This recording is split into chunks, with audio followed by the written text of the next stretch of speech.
તો નેપાળ બાદ ભારતમાં ઝેન્ઝી પર રાજનીતિ તેજ થઈ છે અને રાહુલ ગાંધીના પોસ્ટ પર બીજેપીએ પ્રતિક્રિયા આપી છે અને સાથે બીજેપીએ પ્રહાર કરતા કહ્યું છે કે રાહુલ ગાંધી ખોટી રીતે દેશને ભરમાવે છે। યજ્ઞેશ દવે કહી રહ્યા છે કે વોટ ચોરીનો પ્રશ્ન ઊભો કરી અને શાંતિ ડહોળવાનો પ્રયાસ થઈ રહ્યો છે। સંવિધાન બાબતે વાત કરવાનો કોંગ્રેસને અધિકાર નથી। પૂર્વ પીએમ ઇન્દિરા ગાંધીએ 17 વખત સંવિધાનનો ભંગ કર્યો અને બીજેપીના પ્રહાર પર કોંગ્રેસ પ્રવક્તા મનીષ દોશીએ પણ નિવેદન આપતા કહ્યું કે નેતા તરીકે રાહુલ ગાંધી યુવાઓને માર્ગદર્શિત કરે છે।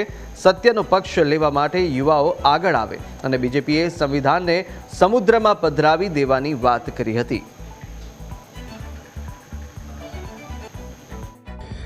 રાહુલ ગાંધીએ આજે એમના જે જૂના અને ઘસાયેલા જે પ્રશ્નો હતા, વોટ ચોરીનો પ્રશ્ન અને એ જે ઊભો કરેલો ઇસ્યુ છે એના માટે એમણે ટ્વીટ કરી અને દેશના યુવાનોને ખોટી રીતે ઉકસાવવાનો પ્રયત્ન કર્યો છે અને દેશની શાંતિને દોડવાનો પ્રયત્ન કર્યો છે અને એમણે એવી વાત કરી છે કે દેશના યુવાનો સંવિધાનને બચાવે।